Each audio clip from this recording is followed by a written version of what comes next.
Neng, pakai susuk zaman dulu susuk masih murah kan. Erlin, lu perasaan cantik banget sih, gue tahu deh katanya lu makanya di bibir ya di dagu. Saweran lu aja lu meledak mulu katanya. Saweran lu meledak mulu. Lu baru 2 bulan aja lu udah kebeli mobil. Jadi sampai aku tuh yang namanya ketakutan bener-bener takut nyawa aku lepas ya. Baru rasanya itu. Hotel ya, kita lagi itu jadi berubah di makamnya Prabu Siliwangi.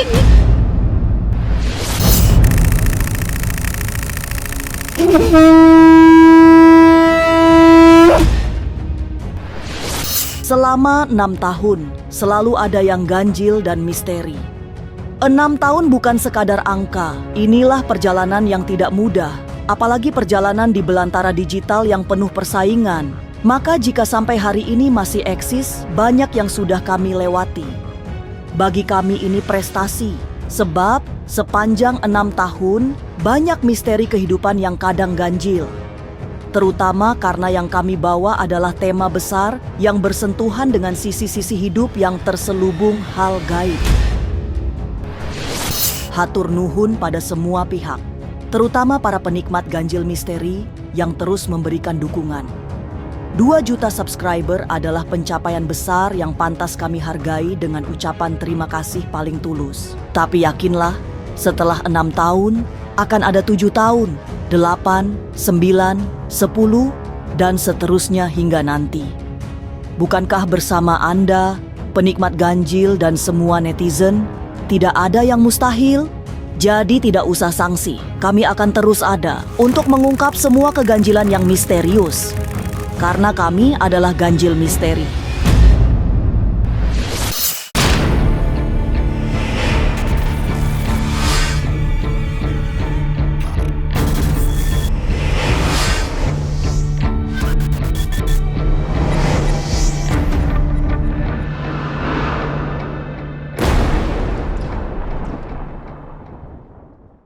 Oke pemirsa Ganjil, kita kembali lagi di podcast Ganjil bersama Elin Jingga, salah satu anak indigo yang ternyata sebelumnya adalah seorang biduan dangdut yang pernah punya pengalaman dapat kiriman gaib. Bener gak sih Kak? Betul sekali itu Kak. Kiriman apa mungkin? Dia seperti apa ya? Semacam kayak saingan gitu kan. Jadi itu entah sok-sok hitam kayak gitu. Pas saat itu tiba-tiba aku nyanyi itu langsung jatuh. Aku pas nyanyi itu aku langsung pingsan, badanku langsung dingin gitu. Itu acaranya itu lagi pas bintang tamu lagi. Itu langsung lemes badan gitu. Badan benar-benar nggak berasa apa-apa. Sampai mau pulang pun saya nggak bisa bawa mobil ya, karena kan posisi badanku udah lemes gemeter, udah ngeliat pun udah gelap gitu. Tapi alhamdulillah pas aku pulang, diantar ya kan pulang, dinetralin langsung sama aku ya baik-baik aja gitu. Walaupun masih berasa sakit berapa hari gitu. Itu sosok bayangan hitam itu tiba-tiba berdiri depan kamu pas nyanyi? Enggak berdiri, dia langsung bek gitu. Aku langsung itu kan ada tiang gede ya, aku langsung pegang tiang, namanya lemes jatuh gimana sih. Langsung gak, itu lagi nyanyi itu langsung gak kuat berdiri, jangan duduk aja. Sudah berapa lama mungkin kamu menjadi seorang biduan dangdut mungkin? Ya pokoknya dari lulus SMA itu aku lebih dari 10 tahun kali ya aku jadi penyanyi dangdut. Tapi selama mungkin jadi biduan dangdut, pernah nggak sih selain mungkin kamu sempat pingsan tadi melihat sosok hitam itu karena kiriman, pengalaman apa sih mungkin selama jadi biduan dangdut? Mungkin kan jadi biduan dangdut itu kan salah satunya nggak gampang, banyak persaingan. Nah, selama itu pernah nggak mungkin ada saingan kamu yang nggak suka, tiba-tiba mungkin jahatin kamu dengan hal-hal gaib atau mistis? Ya mungkin persaingan itu kan ketat ya, apalagi dunia persilatan itu aduh dahsyat sekali ya kan ya. Salah satunya kayak kemarin itu sakit yang sampai 3 bulan itu kan aku lagi top-topnya nyanyi itu ya, lagi naik daun gitu ya kan, terus tiba-tiba aku sakit 3 bulan. Nah aku udah tanya ke sana ke sini, Jawabannya pun sama, memang katanya ini ada dari persaingan kerja kayak gitu. Dan aku pun merasakan yang kayak gitu juga sih, cuman kan kita nggak bisa sujun ya. Entah itu si A atau B, kita nggak bisa gitu. Jadi kita ambil positif thinkingnya aja. Katanya ada koneksi dengan Ibu Ratu dan sampai masuk gaib. Apakah itu menjadi petanda bahwa kamu tuh punya hubungan yang erat dengan Ibu sendiri? Ya bisa jadi seperti itu sih Kak. Kalau aku sih berpikir gini, apa ini yang disebut ikatan batin gitu ya. Sebab setiap aku mau apa, setiap aku mau tampil, nyanyi ya kan aku nyanyi ya, bintang tamu atau apa, aku selalu nyambut beliau. Oh, maksudnya nyambut tuh kayak kamu ada ritual dulu Iya. sebelumnya? Jadi setiap aku mau nyanyi atau aku kayak barusan aja gitu kan ya, itu aku nyambut gitu. Jadi disebut ikatan batin ada itu sama ibu gitu, karena sebab kakekku kan bilang nanti kamu mau udah tuanya itu kerjanya itu bukan basic, sebenarnya bukan penyanyi, memang dari turun temurun itu memang yang nurun hanya aku dari engkong. Lebih ke dunia spiritual. Tapi kamu baru sadar itu setelah kamu dapet kiriman gaib yang tidak bisa jalan atau gimana? Memang sebenarnya sih dari kecil tuh aku karena kecil sering kesurupan. Di antara keluargaku yang lain tuh nggak ada yang kesurupan, cuma aku doang. Jadi kamu udah peka lah bisa dibilang ya? Dari kecil, kadang-kadang aku waktu kecil masih ada mama ya, mama takut mah ada orang gede hitam gitu. Terus tahu-tahu nanti aku tutup muka, namanya masih kecil ya. Terus sama mama nanti dibawa ke Pak Kiai gitu, terus diobatin sembuh lagi kayak gitu. Tapi sering nggak sih mungkin dari kecil sampai besar, atau mungkin ada kayak sempat ditutup kah, atau mungkin sempat kayak mencoba kayak udah nggak peduli atau gimana? Kalau untuk mencoba nggak peduli setelah aku udah melanjak dewasa aja. Karena kadang-kadang aku gini juga, kalau aku terlalu mengikutin alur ke sini, takutnya nanti orang yang nggak percaya aku disangkanya ya nggak sih. Jadi aku ya tak abaikan. Tapi walaupun aku abaikan, aku tetap tahu gitu posisi ini ada enggak bagaimana itu tahu. Apalagi berhubungan dengan pekerjaan kamu kan juga, maksudnya bukan bisa dibilang dekat ya, hampir kebanyakan atau mungkin banyak orang yang dikenal mungkin biduan dangdut atau biduan-biduan itu punya lah kayak memegang untuk mungkin biar laris lah, biar terkenal. Susuk, ya susuk kayak gitu. Banyak juga tuh gimana? Banyak Kak, kayak gitu banyak banget. Cuman kan namanya kita kan kayak gitu kan privasi gitu ya. Kalau dia kata dia ngomong-ngomong kayak gitu kan ya nggak mungkin juga kan gitu. Jadi ya sekedar tahu ya udahlah gitu. Jadi nggak aku omongin kayak gitu enggak. Gitu. Malah kadang-kadang temanku ada yang ngeledekin, ini di mana katanya, pakai dulu gitu kan. Ih, jangankan aku menebak orang lain, dia nebak ke diriku sendiri aja. Namanya kita dunia persilatan, kita nggak akan ngomong kan. Itu kan sangat privasi. Jadi ya udah cukup kita aja gitu. Nggak mau aku ngomong-ngomong juga gitu, karena kan prinsipku gini, aku nggak mau orang itu harus nyolek aku gitu. Jadi aku nggak mau nyolek orang kayak gitu. Tapi kamu tahu siapa aja mungkin temanmu yang mungkin pergi make kayak untuk kayak pengasihan, mungkin untuk susu atau apa? Kalau dunia persilatan itu mungkin 99% kali Kak, rata mungkin. Dan kembali lagi ke orangnya percaya atau enggaknya, itu kan ke diri kita masing-masing gitu. Kalau kamu sendiri kan, apalagi kamu kan dekat dengan spiritualis, apalagi sempat juga punya ikatan batin dengan ibu sendiri. Mungkin, nah dari kamu juga kayak melakukan hal itu nggak sih? Karena kan mungkin kamu percaya dengan hal-hal seperti itu. Kalau aku dulu terus terang aja sempet pakai ya. Sempet aku dulu sama temenku berdua, itu saat-saat kita masih merintis jadi nyanyi ya kan, itu nyanyi itu kita zaman dulu tuh aku belum ada mobil, belum ada.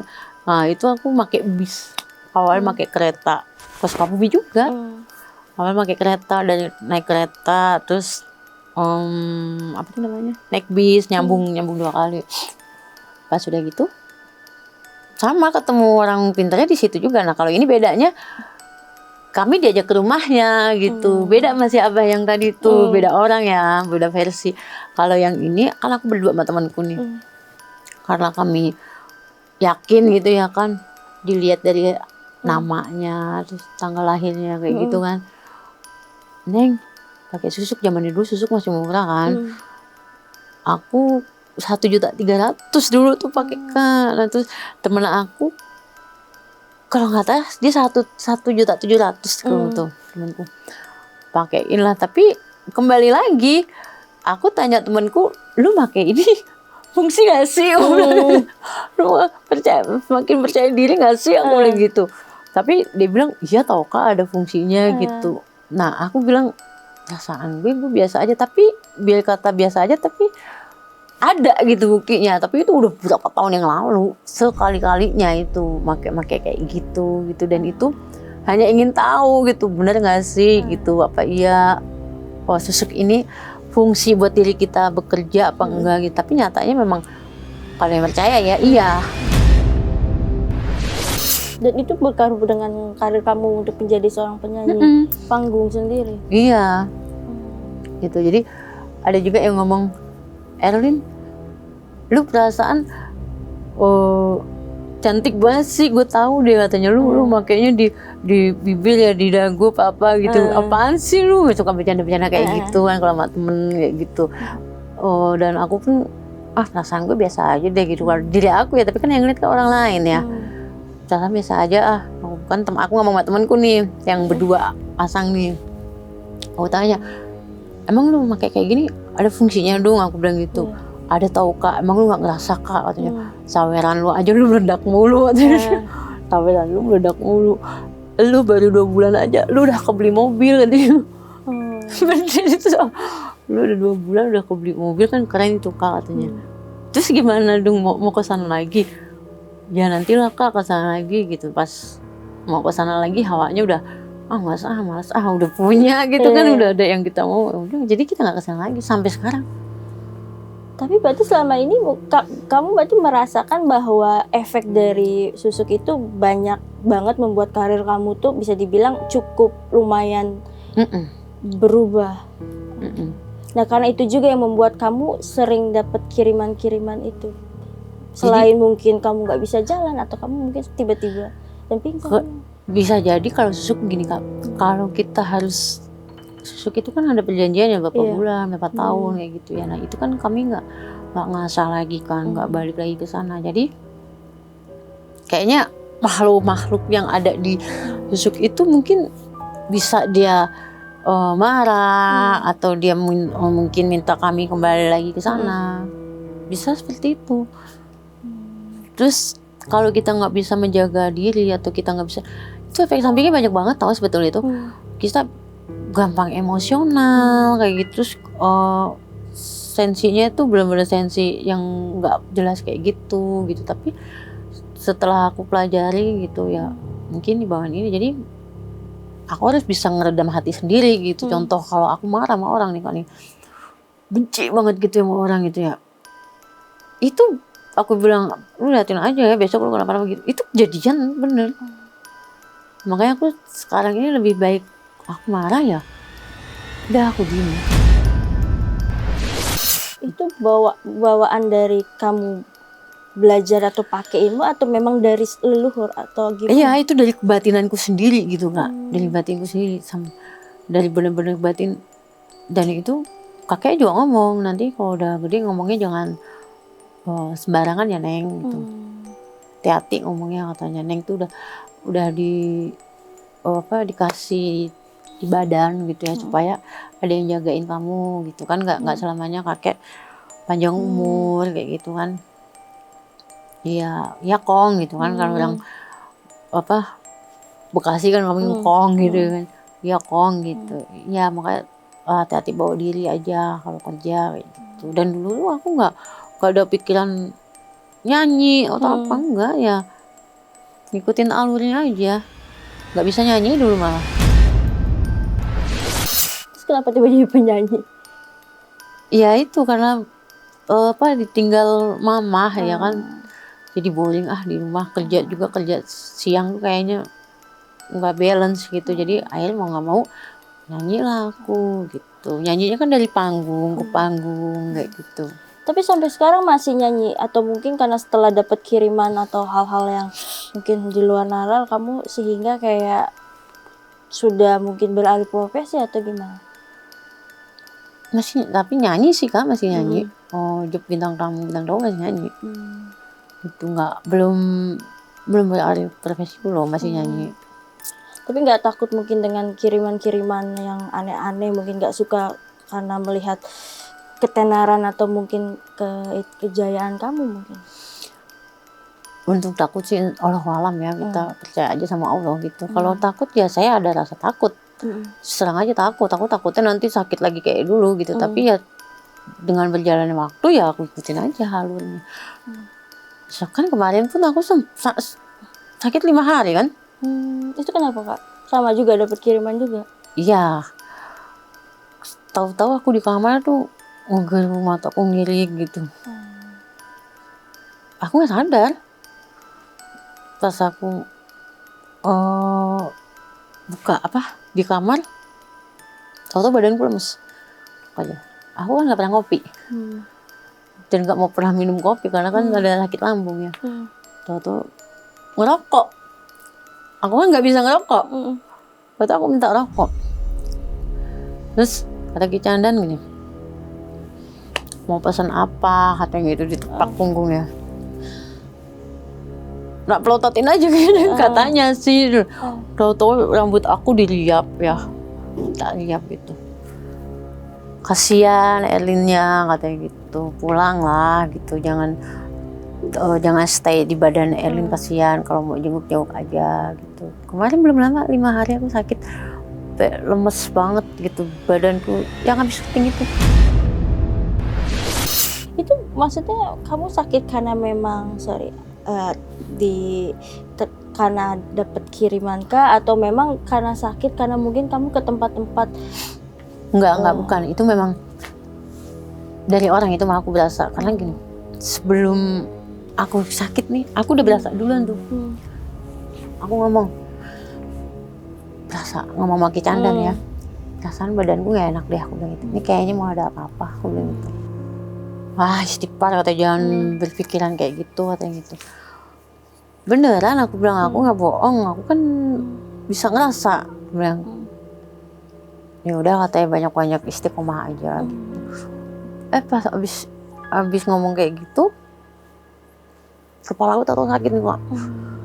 Nah, dari kepala dihajarlah ke badanku nih, lemes, bener-bener lemes aku kemarin tuh, nggak bisa makan, nggak enak, aduh, bilang nggak enak badanku, dibawa ke dokter 2 kali kemarin tuh. Nggak sembuh, akhirnya aku sendiri yang aku ngobatin. Aku langsung ke belakang goa Ki Candan itu kan, meditasi aku di situ. Datanglah Putri.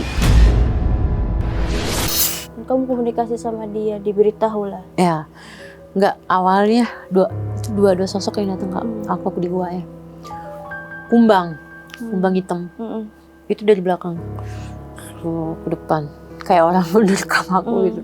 Aku langsung gitu ya. Aku abaikan karena aku ngerasa badanku ini lagi enak gitu ya. Aku tetap meditasi tetap. Nah, terus nggak lama abis dari kumbang hilang nih, karena aku abaikan ya. Aku tetap meditasi, datang lagi tuh lah si kumbang di depan aku. Aku bilang gini, kalau emang mau ngejaga nggak apa-apa, bilang gitu. Tapi kalau emang mau nyakitin aku, buat apa nyakitin saya nggak ada salah. Aku ngomong gitu. Kalau memang saya ada salah, manusia tepatnya luput dari kesalahan dosa, aku minta maaf ya. Aku bilang gitu, tolong jangan sakitin saya, aku pengen sehat. Akhirnya pas aku ngomong kayak gitu, Putri pakai baju putih, kebaya putih ya, pakai apa tuh namanya, jarik ya apa, Kain gitu ya. Cantik banget Kak, putih, tapi dia pakai baju, rambutnya tuh bukan di kayak konde gitu loh. Nah, pas datang Putri itu, si sosok kumbangnya ini hilang. Nah terus aku ngucapin terima kasih dong sama si Putri ini. Alhamdulillah ya Allah, makasih. Sebenarnya aku nggak tahu kamu siapa gitu ya, aku nggak tahu kamu siapa. Tapi yang pasti yang jelas saya banyak-banyak ngucapin terima kasih karena udah tolongin aku gitu ya kan. Kalau nggak ditolongin sama apa kamu gitu kan, nggak tolong sama kamu, mungkin aku udah kebawa ke bawah. sama si kumbang ini karena kan memang niatnya dia ini nyakitin gitu. Memang dia sengaja mau bikin aku sakit kayak gitu. Jadi datang Putri itu dia cuma senyum. Pas udah senyum aku begini ngucapin terima kasih, hilang pelan-pelan gitu.